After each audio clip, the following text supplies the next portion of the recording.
Awesome.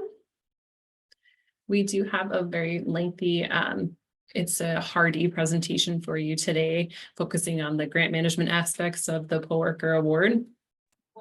We will be providing the PDF to everybody and the recording as well. So don't feel like you have to take down notes on every slide.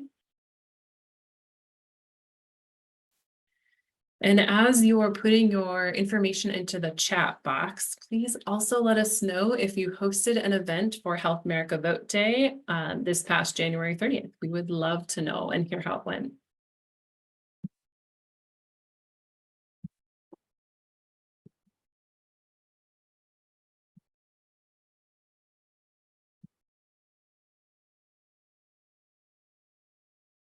All right, I'll let you folks keep adding things to the chat. Again, my name is Tina Bateman. I'm a program specialist here at the Election Assistance Commission. I believe I've seen many of you in our previous orientation, so it's great to see you all again, and congratulations on your award and making it through that competitive grant process. We're really excited to get this started with you. This is our agenda for today. As I said, we're going to cover a lot of information, some of it more deeply, a little bit in depth, and then other things we'll hit pretty briefly and go into more detail later on down the grant period.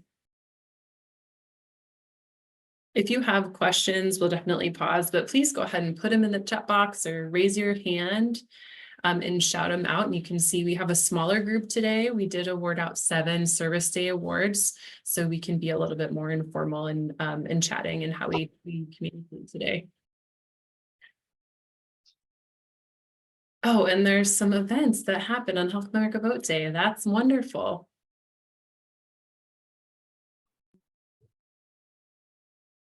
Heather is with Youth Do Vote in San Antonio, in South Texas, San Antonio.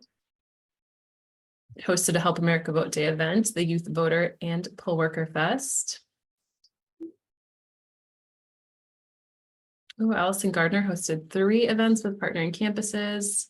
Whitney in collaboration with Northern Arizona University.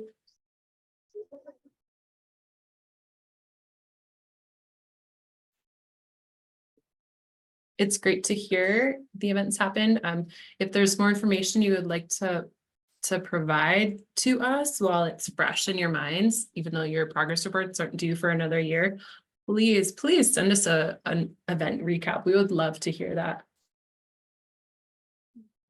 And I might call on some of you later when we have a little bit of time to maybe tell us a little bit about your events.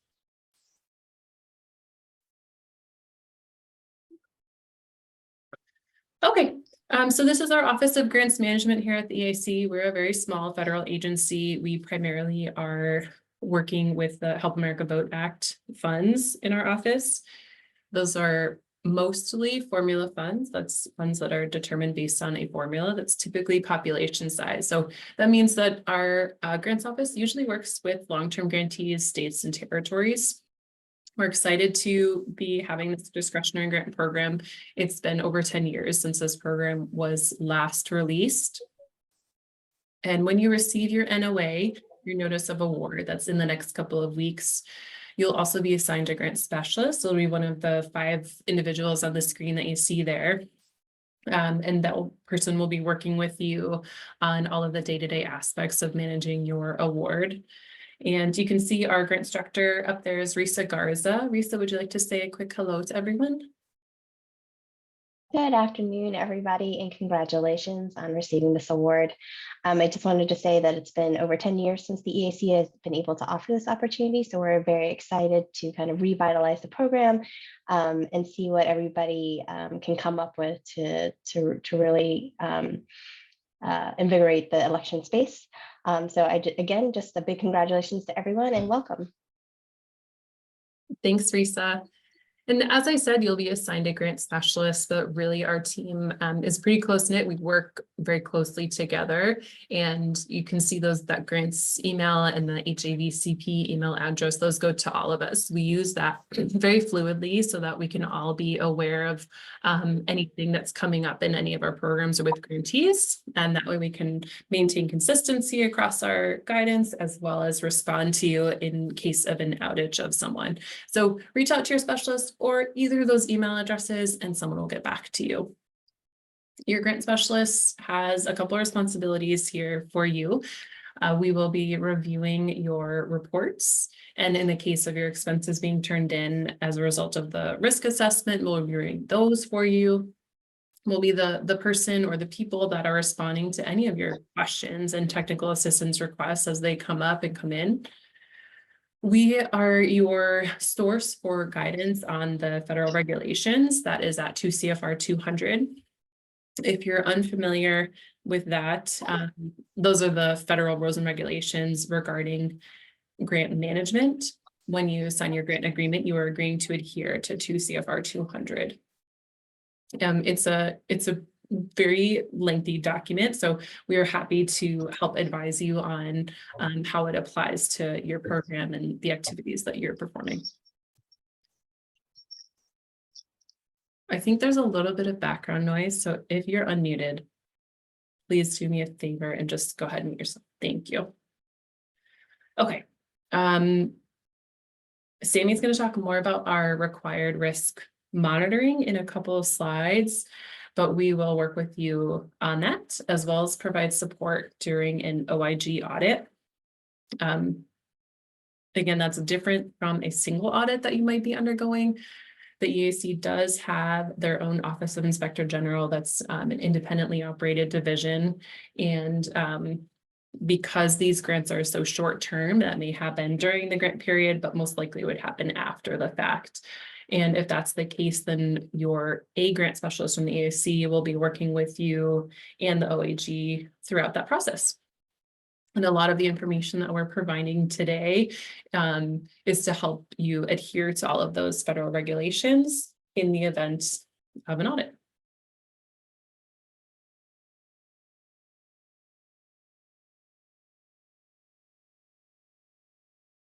All right, this is a look at our timeline. As you all know, right now you're working on getting those grant agreements back to us. Those are due on March 1st, which is in just about a week and a half. If you're unable to meet that deadline, please just let us know. We will review those documents. If you had any required changes, we'll take a look at those and get back to you if we have any questions for you or needed edits to that. After we've approved your required documents, we will develop your NOA, your notice of award. We'll send that back to you. Keep track of the NOA. You want to keep that with your grant documents, your grant agreement, your award letter. And I always recommend keeping a copy of the NOFO with your grant documents. We will also send that NOA to our Treasury Department as well as the payment management system. And that will trigger your funding being available in the payment management system. You'll receive an email notifying you that your funds are available for reimbursement. At that time, you'll want to go into PMS and set up your account, confirm your award, and begin drawing down funds.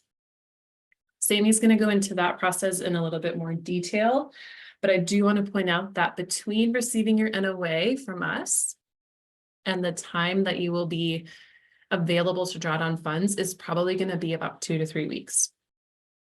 If you need your funds sooner than that, please reach out to us and let us know, and we will work with you and do whatever we can to get that process completed as fast as possible. The reporting for this program is pretty minimal. As I said, it's due at the end of that 1-year term, 120 days after the project period end date, and they'll be submitted by email. We'll talk a little bit more reporting later on in the presentation.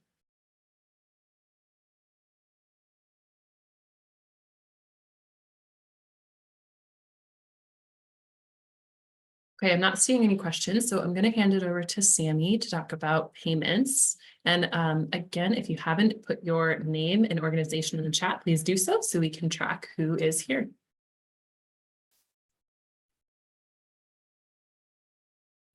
Thanks so much, Tina. As Tina just mentioned, all payments will be processed through the payment management system, also known as PMS, if you've maybe used it before for other grants. You will receive access to PMS after your organization has a fully executed notice of award, your NOA, which you will receive after the EAC has your assigned grant agreement and any required budget modifications back. To be ready to complete a drawdown request in PMS, your organization must set up one or more user accounts within PMS and establish your banking information to facilitate electronic fund transfers or EFTs. So all of the funds that you'll be drawing down through PMS will be coming to your organization's bank account directly through an EFT.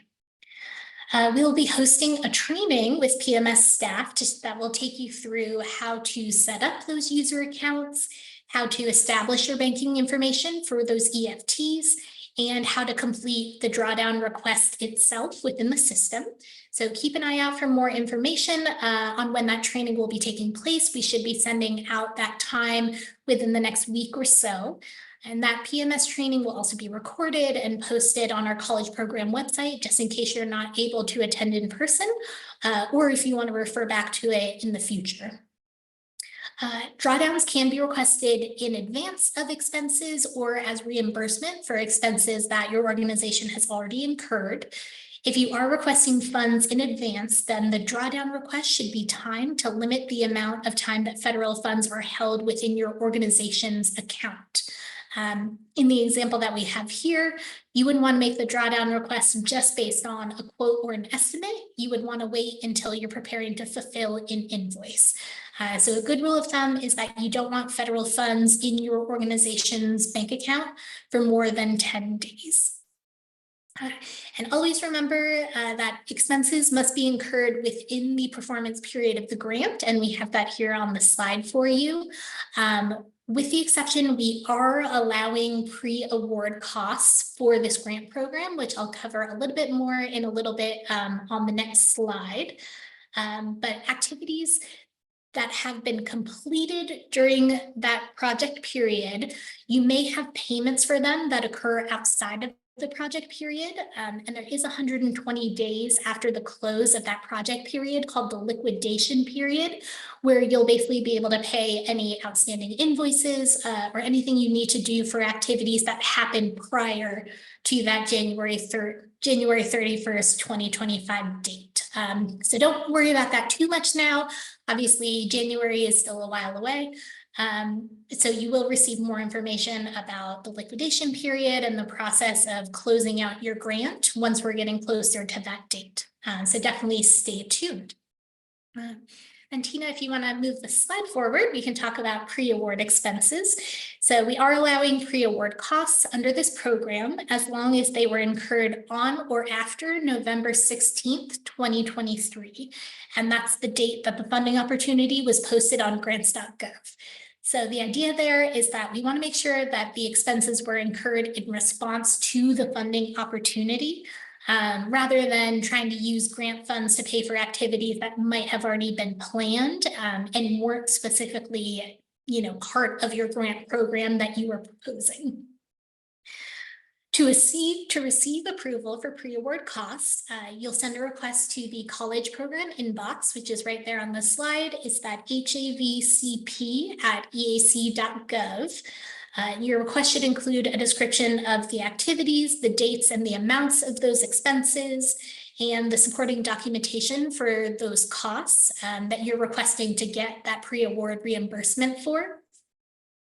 And just a reminder, the expenses, any pre-award costs that you are requesting reimbursement for should have been included in your approved grant budget at the time of application. So when your EAC grant specialist does take a look at that package, that pre-award cost approval package, they are going to be looking and comparing what you're requesting against your approved grant activities and your approved grant budget, as well as ensuring that the supporting documentation that you provide us fits within federal requirements. And I did see, I see a question. But if we were requesting pre-award costs for staff time, what is the best way? So I am, Allison, going to go into a bit more detail a few slides from now about documenting staff time. So if you will hold off, and then after I talk about it, if you still have some questions, then maybe we can talk in a little bit more detail, if that's okay. All right, Tina, do you want to go to the next slide and we can talk about documentation? Perfect. Federal regulations about documentation and internal controls. So you want to make sure that you're creating and maintaining supporting documentation for every expense that you're counting towards both your grant funds and your match funds. So the same documentation that you're going to be keeping to justify the federal funds that you're spending, you need to keep the same level of documentation for any matching funds. Those matching funds are part of your grant program, and so the documentation has to be maintained together. Be sure that you're keeping documentation for the entire life cycle of the expense. So not just, proof that you made an actual payment. Looking at maybe a promotional t-shirt as an example, you'd want to keep documentation of the quote or quotes that you solicited when you were deciding on what vendor to use, the invoice or invoices that fulfilled the order, any canceled checks or other form of payment confirmation on through even the packing slip, the delivery confirmation that would come with that box of t-shirts. So you want to make sure you're keeping everything for the life cycle of that expense to make sure that you have full justification and can document that expense if it does come up in any sort of audit or review. You also want to ensure that you're following your organization's internal controls. So those are your own policies and procedures when you're preparing to complete grant activities and incur costs against the grant. If you're not familiar with these policies, then you should be able to get a bit more information, a copy of the policies, some guidance on how to implement them. Look to if you have a finance or an administration department, or maybe an office of sponsored programs if you're an institution of higher education. And they should be able to not only give you copies of the policies and procedures, but also talk you through how to implement them correctly. It's also important that you confirm that your organization's internal controls fit within federal regulations for the use of federal grant funds and potentially state regulations if they apply. If your organization is a state entity, then you might also have to follow state regulations when implementing your grant. And if you ever have any questions about your internal controls meeting federal regulations or how to implement them, you can reach out to your assigned grant specialist for more information at any time. Okay, so staff time, Allison. So we also want to make sure that we have sufficient documentation for any staff time that's being charged to the grant. I know that a number of our grantees here today will be charging staff time against their grant funds.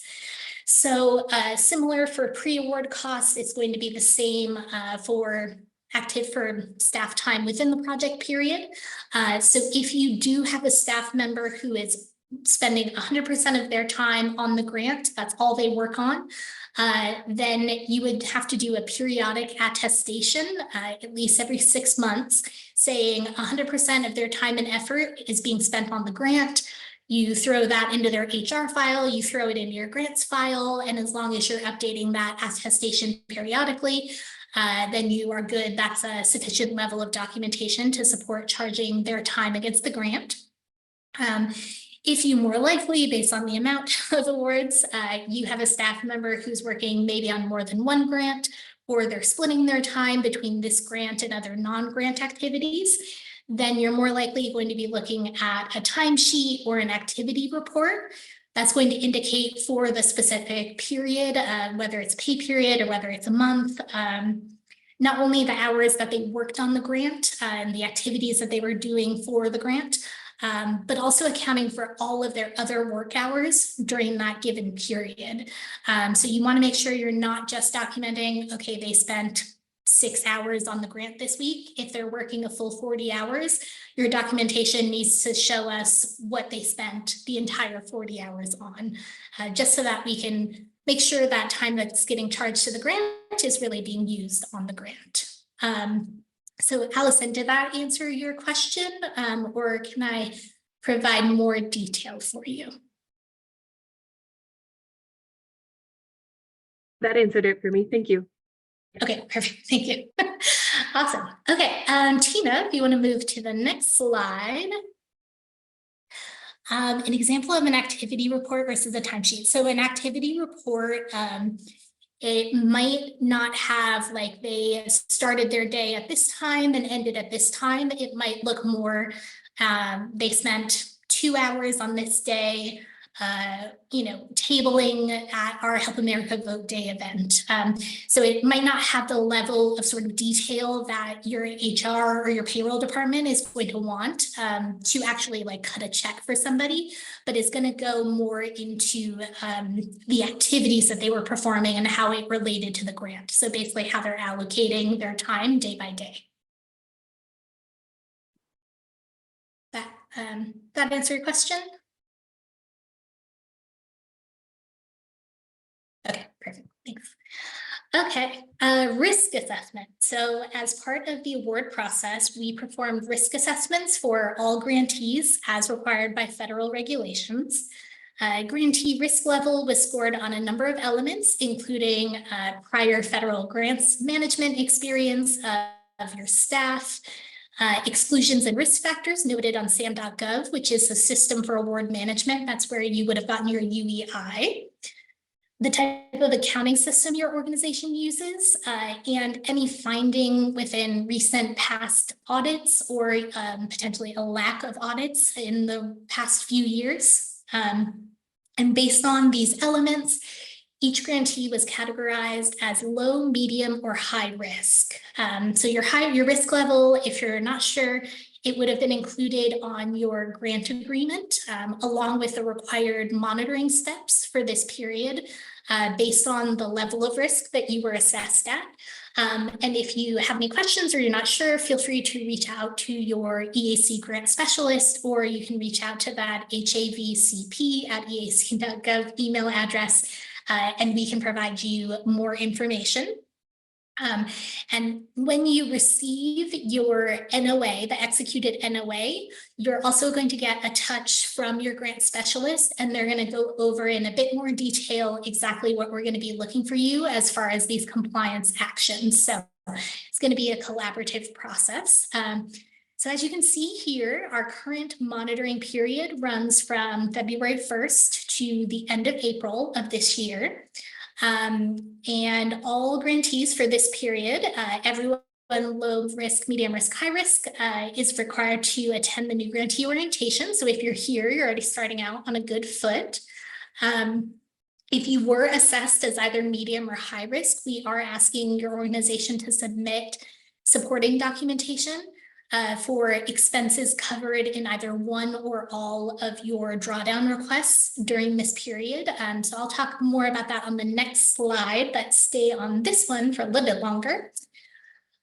If you were assessed as high risk, we are also asking for you to complete a monthly check-in with your assigned grant specialist. So these check-ins are meant to be informal, just to give you the opportunity to regularly connect with your grant specialist to talk about any questions you may have, any challenges you're running into, and just anything else that the EAC can support your organization and your program with. So again, after you've received your NOA, expect a touch from your grant specialist about scheduling these monthly meetings. And for the month of February, this orientation counts as that monthly check-in. So if you are high risk for February, you are good to go. We will be reassessing the assigned risk levels periodically. So your organization will have the chance to move down to a lower level of risk if you're meeting all of the required compliance actions. So if you attended this kickoff, you provide the drawdown documentation and you check in once a month with your grant specialist, then come May, we'd be able to bump you down to a lower risk level. That's also going to have fewer monitoring actions, and it's going to make it a bit easier on your end. On the other hand, if your organization come the end of April isn't meeting these required compliance actions, as laid out on this slide, then we may need to look at moving your organization up to a higher risk level with more compliance actions. So I do want to emphasize the goal of this risk monitoring and the compliance actions is to provide you with real-time, ongoing training and technical assistance as you implement your program. We're not trying to catch you making a mistake. We want to be there to be able to support your organization and your program to succeed. As Tina had mentioned, these grants are going to be subject to auditing by the EAC Office of the Inspector General, as well as through potentially a single audit or a programmatic audit that's conducted by your organization or your state. So we found in the past that audit findings often come from having insufficient internal controls or not following these established policies and procedures. So again, your grant specialist is going to be your partner in trying to make sure that the program is implemented well, both from a programmatic and a financial standpoint. And we want to see you succeed and we want to see these programs succeed. So Tina, if you want to speak to the next slide, we can go into a bit more detail about the documentation. So if your organization was assessed as medium or high risk, you don't need to submit the drawdown documentation, that supporting documentation, prior to initiating your drawdown request in PMS. So we're basically asking you to think of sending that supporting documentation as kind of a follow-up step to submitting your drawdown request in PMS. So you go to PMS. Here you can see this is the screen. This is what the drawdown request screen looks like within PMS. The document or the information points it's going to ask you for. So you'll file your request within PMS, and then you will ask you to send as a second step in that process, send that supporting documentation to your assigned grant specialist. If you would prefer, you can send the supporting documentation to your grant specialist for review before you initiate the drawdown in PMS. That's completely voluntary. If your organization just wants to get a second set of eyes on the documentation to make sure everything looks good before you request the funds, of course, we want to facilitate that and be able to support you. Just as a heads up, if you do choose to get that sort of pre-approval for your drawdown expenses, please make sure to send the documentation with sufficient time for our team to be able to review it and get a response back to you. We can't guarantee that the review is going to happen within a specific number of days. Our grants team has a number of other programs and other grantees that we're working with on a day-to-day basis, including others, in addition to other special projects that pop up. So the more time that you can provide us, the better, especially if your organization is going to be counting on the revenue from that drawdown to continue program operations.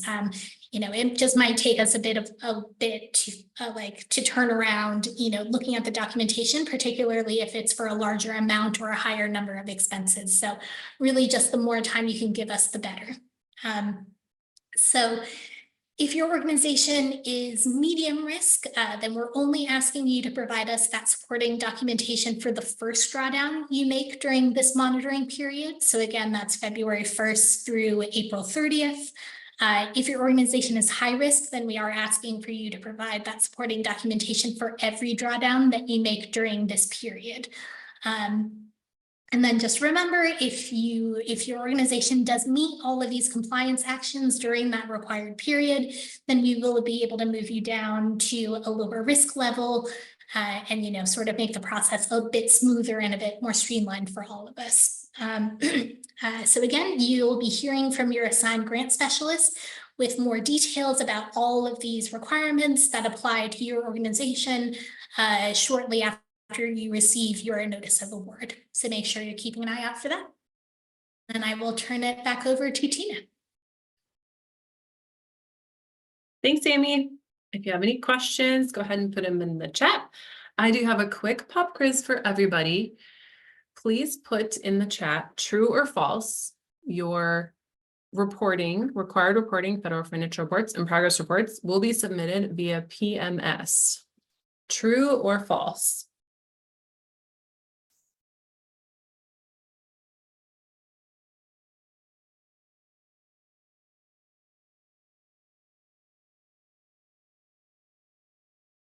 False, false, false. Wonderful. You're all correct. That is false.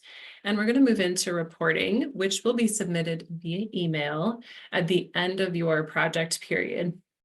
For this program, it is a one-year program with small mini grants. So we tried to keep the reporting to reflect that without being too demanding on all of you.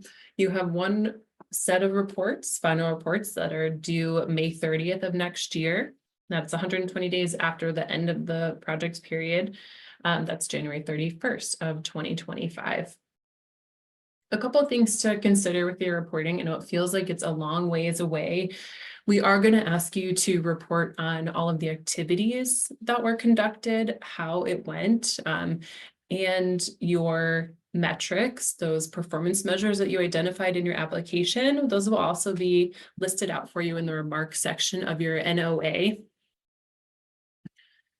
So we are going to expect you to be tracking that throughout the next year so you can provide us with some nice good quality data come reporting time.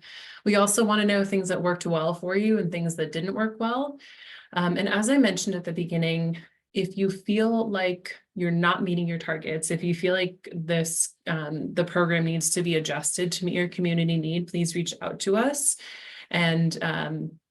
And also, if you conduct an event and you want to tell us about it, please do.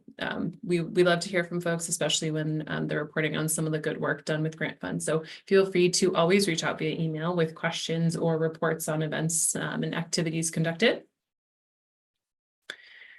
Two folks have asked if there is a template for reporting. There is.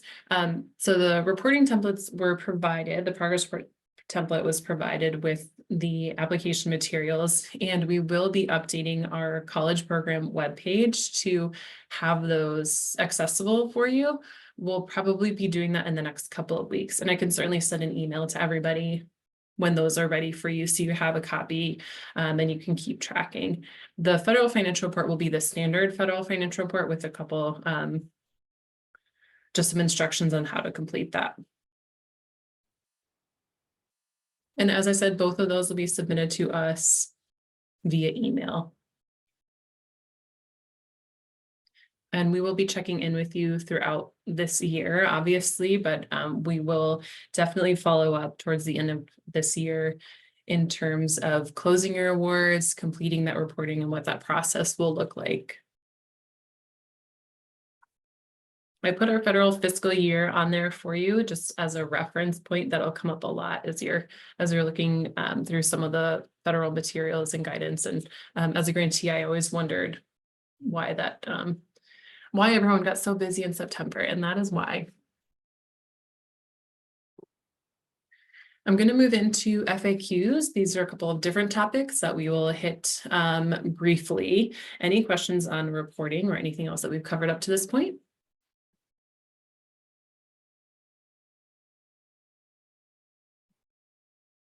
All right. Our first FAQ, this is food and beverage. And I do want to point out that the two places where we draw this from, where we come up with our determination on whether or not something is allowable, we use the 2 CFR 200, as I mentioned. Those are the federal regulations regarding grant making, and HAVA, which is the Help America Vote Act of 2002. Those are the two documents that determine allowability for this grant program. Food and beverages comes right out of the 2 CFR 200. It comes up a lot in federal grant management. Food and beverage, typically it's unallowable to pay for that with grant funds. There's a couple of exceptions that we'll go through. The first one is meals while you're traveling or attending a conference for grant purposes. That would be in the form of per diem.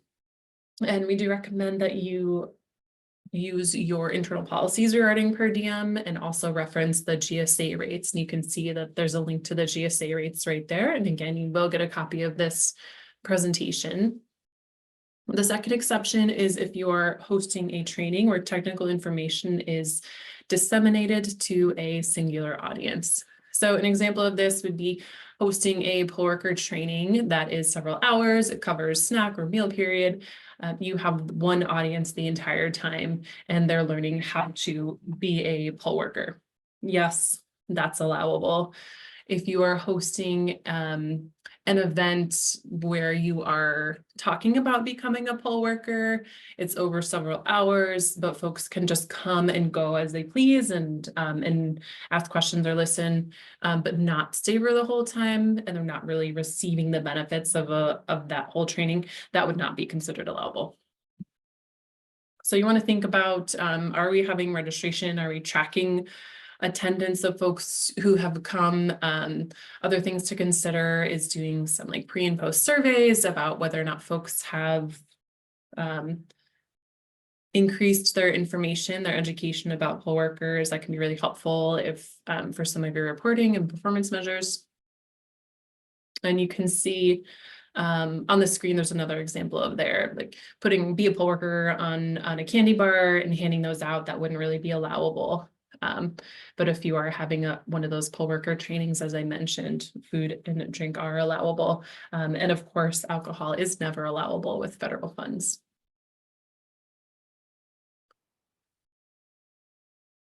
Tina, I think we have a hand up. Alexia, did you have a question? Or Yeah, this is Alexia. My question is, so if we do have an event where people are coming and going, are we allowed to have food and drinks as part of our matching funds or as part of even just provided outside of the event budget, like not including, or are we not allowed to have them at all because of the federal granting requirements? Does that make sense? Yeah, that's a good question. So your matching funds have to all be allowable under the grant. So you wouldn't want to pay for it with matching funds, but you could provide them with outside funding, and you would want to document that very well.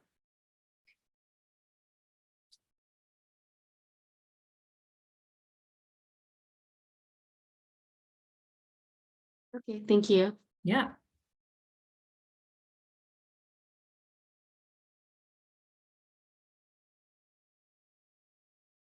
Okay, now we're moving on to promotional items. This one has come up a lot, and we do anticipate that. This is an event-based program on college campuses, and promotional items can be a great tool. So what you want to think about is in terms of CFR, which is again where this one comes from, is promotion and marketing. Those are allowable expenses, especially and really only when they are to promote and to the benefit of the grant program. Giveaway items are unallowable. So you can't use grant funds to just have a tchotchke that you're handing out to folks as a freebie. You can use grant funds to purchase water bottles that have an example university, poll worker program, and the website, and more information to drive them to the program. And you can see an example there on the screen using t-shirts. So you couldn't give out t-shirts that just have the example university logo on there. And that would be considered unallowable because while it is promotional, it's not promoting the poll worker program.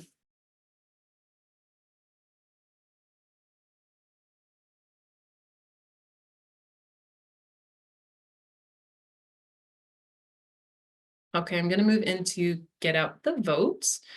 And if you have questions, feel free to shout them out and put them in the chat.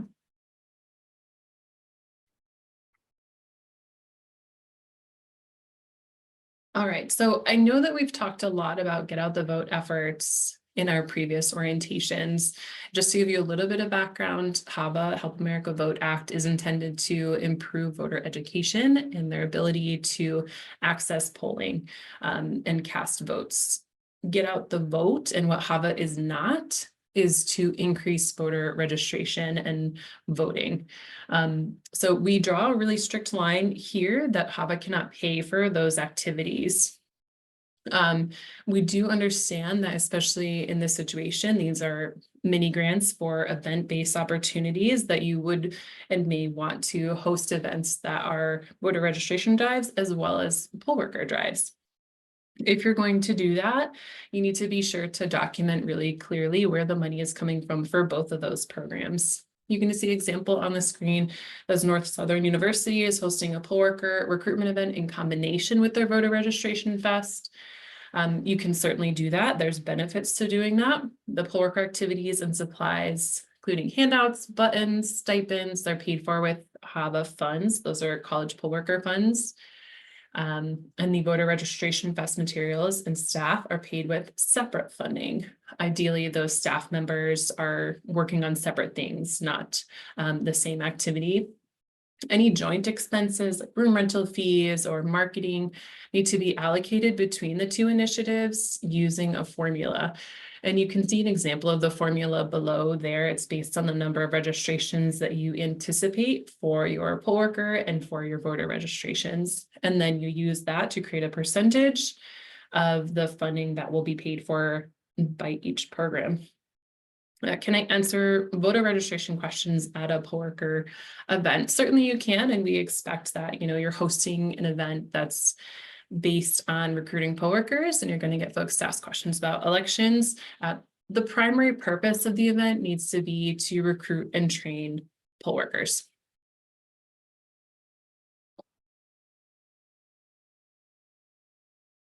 No, we did have a question come into the chat from Whitney. Would you say identifying the HAVCP, the college program grant on promotional items, is a best practice? And it's not required for you to identify the grant or the EAC on promotional materials, but we certainly wouldn't stop you from doing that. In addition, if you wanted to send us copies of those materials, we would also love to see them and potentially even collaborate with trying to get the word out. So please do reach out. We would love to see what you're putting together, but it's not a requirement.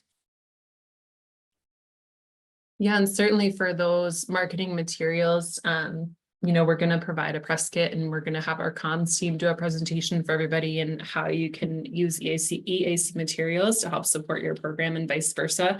In terms of promotional items, like t-shirts and water bottles, I would say it's probably not reasonable to include college program, Help America Vote College Program Service Day information on there. That the text make it kind of itty bitty. You definitely can, but what you want to make sure is that it's promoting your poll worker program on your campus or in your community.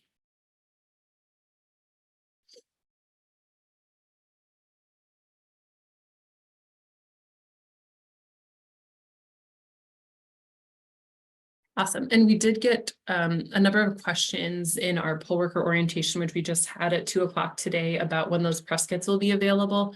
Our communications team is working on that right now. They are going to present to our recipients in May, but we anticipate sending the press kit out well in advance of that. And we do have a press release that went out, which the press kit will be based on. That's available on our website. You're certainly available to check that out and use that as well. And you can publicize your receipt of this award. All of your congressional districts have been notified, and you're welcome to widely publicize the receipt of the award.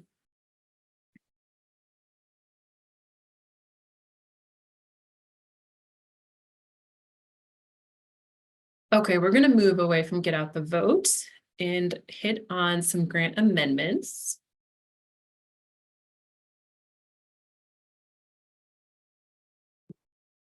All right, so grant amendments, with a 1-year grant program, this may or may not be applicable, but you might find that where you intended to spend your money is no longer a good fit for your community. If that's the case, then you may or may not need an amendment. You can see on the screen there's 2 reasons for getting an amendment from the EAC, and those amendments need to be pre-approved before you implement those changes. You can see the first one is making a cumulative budget change greater than 10% of your total award, and that's right there in example number 1. You can move money between those award categories. As long as it stays under 10% of the total award, you do not need to request an amendment. If you make a change and it's under 10%, and then a month or 2 later, you want to make another change that will bump you up to greater than 10% between those 2 budget changes, reach out to your program specialist who may need you to submit an amendment request for that. The second reason is that you're changing the overall intent and deliverables of the program. You want to think about in your application, you have told us that you're going to do something in this community impacting a certain number of people. That's what you're anticipating. So if that changes pretty drastically, in terms of the outcome, the end goal, that's something that we would want to hear about. We want to ensure that it still fits the mission of the program and it's all allowable under those federal grant regulations.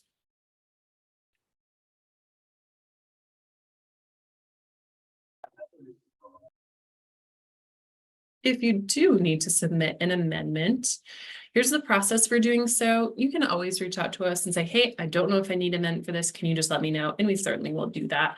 If we do ask you to submit a request, it would look like this. You'll be sending it to your grant specialist, a description of the request, justification, why is this the best move for your community, and then the revised budget or narrative, whichever is applicable to what you're changing.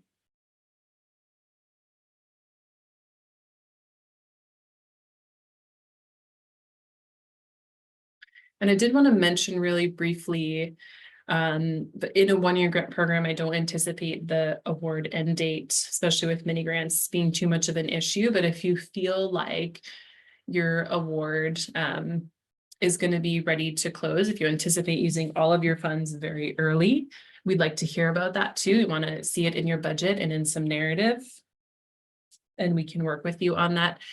And on the other side of that, if you feel like you're not going to be able to spend all your money in the first year, extensions are something we handle on a case-by-case basis. So there's no guarantee it would happen. And if it's something that you feel like might apply to you, think about it in the fall of this year. Let us know early that it's something you'd like to talk about.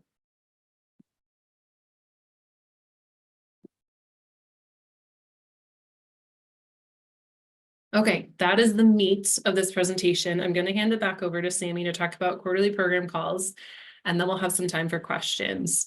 If you have anything, feel free to throw it in the chat now.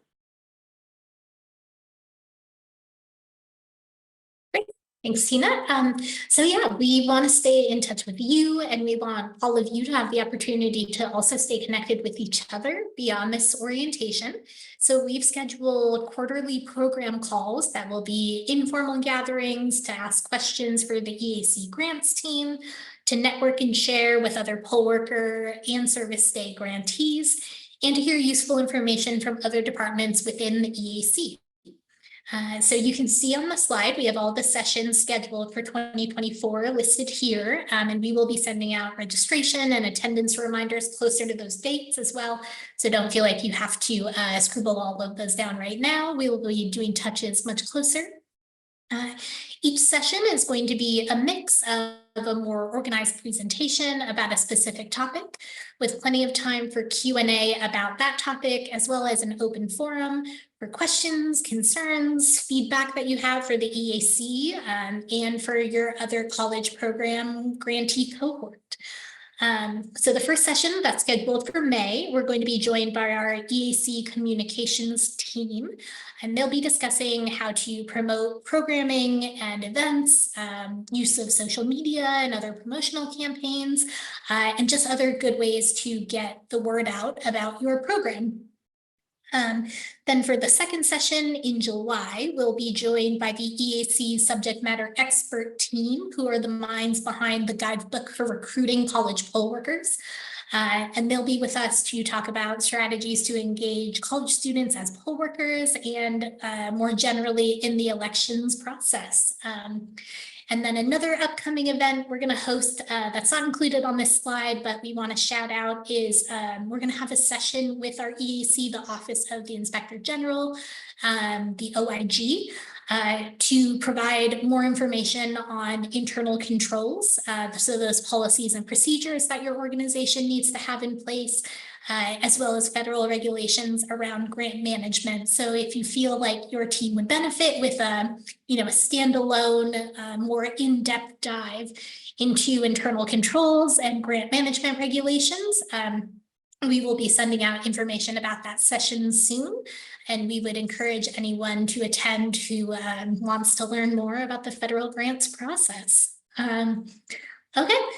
So that's the end of our content, our organized content. So we'll move into the Q&A. It looks like we have a little bit less than 10 minutes. But so feel free, like Tina said, put questions in the chat, raise your hand, come off mute. I do see we have a question from Whitney, a Teams channel.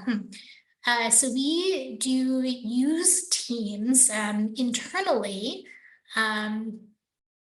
We could look into maybe creating a channel that more grantees could participate in, that could be open to sort of get discussion and files going. Yeah, well, let me take a note about that and we'll look into it. That's a great idea. Thank you, Whitney. Any other questions that I can, you can also feel free if you want to turn on your camera at this point, and we're a small group here. If you want to put some faces to names. Yeah, any other questions, comments, feedback? Did you do any exciting programming for Help America Vote Day?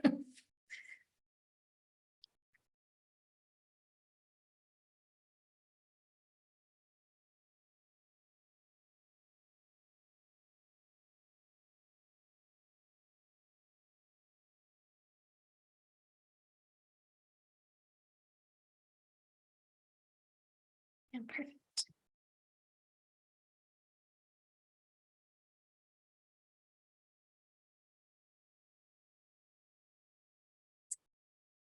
And that's a good point, Alexia. Thanks for noting that for us. Yeah. Yeah, trying to figure out the way that will work best for the most people. Yeah, for sure. We would love to hear about Help America Vote Day activities too.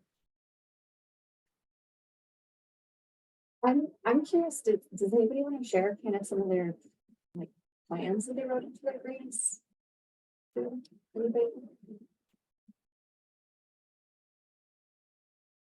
I can share a bit about our Help America Vote Day activities.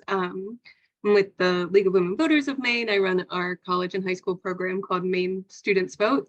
We used to be a standalone as the way of nonprofits go, and then realized that all our boards and everything worked together. So we merged a couple years ago with the league, but Maine Students Vote still runs its own college programming. If you hear me use several names in this, I try to give that disclaimer up front. But we work with all 28 colleges in our state to ensure that they have civic education materials and resources. We know a lot of our community colleges, especially, we work closely with them since they don't have the same resources as our four-year colleges. And we hosted a volunteer training and put together a kit of materials for Help America Vote Day because Maine has a new election law called semi-open primaries. And the clerks are also, the clerks and the colleges and everyone want to make sure students know what semi-open primaries are and how they can access them. And the clerks felt as though they needed another group of people who were topic experts who could lean into this. So we hosted a series of trainings and sent around a bunch of materials and toolkits for our campus partners to promote and start getting students thinking about, oh, we have a primary in the state on the 5th of March, you know, and starting to get students to be like, oh, what could I do to volunteer on that day? What could I do on my campus to increase student knowledge of semi-open primaries in particular, like this new election law and this new system. So that was our focus. We tried to pull in the poll worker aspect because we weren't sure if this grant would come through or not, but we really focused on semi-open primaries. And of course, we have much bigger plans for August when it comes to these campuses, but we utilize a lot of student life. So we work with a lot of student life offices to send messages to every student via different platforms and pieces that they have, and have information posted on the TV screens in different offices, and just make sure student life is equipped with a whole battery of, you could use this image, this is another image, you know, to give them things that are fresh and new to pique student interest. So that's a quick.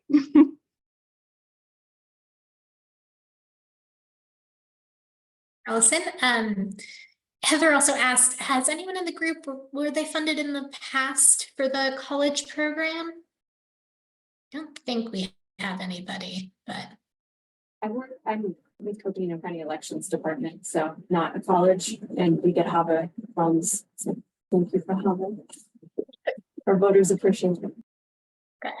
do you have any tips, advice, or lessons learned from previous HAVA programming? Well, it seems like it's quite different because HAVA does have the get out. I mean, it's kind of more emphasized on voter outreach. One of the pieces though that kind of merged the two is that recently, I think it was 22, our county, so we're in Flagstaff, Arizona. We have the Grantee, we have Navajo, Hopi, and we have the Supai tribe. And so when the languages changed, we are required to have our election materials in Hopi and Navajo. Hopi and Navajo are strictly spoken languages, so that creates some unique challenges for us. You can't print a spoken language, but we have always had Navajo, English, and Spanish on our voter stickers, but with the change, we wanted to incorporate Hopi. So that was a 2025 project, but with this money now, we're going to work with Northern Arizona University in collaboration for a sticker contest. So for our primary and generals, after any creates us some sticker designs, we'll print them for them and provide them to our voters. So kind of merges the two.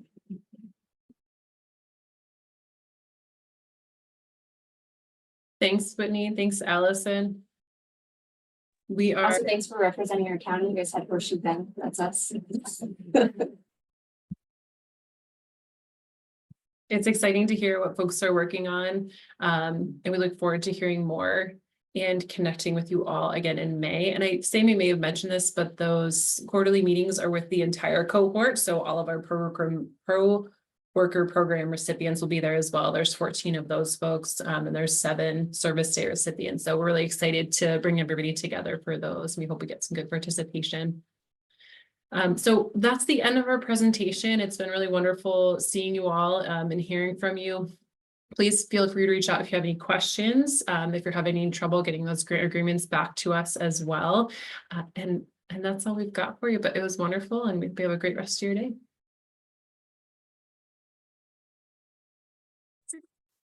Thanks, everybody.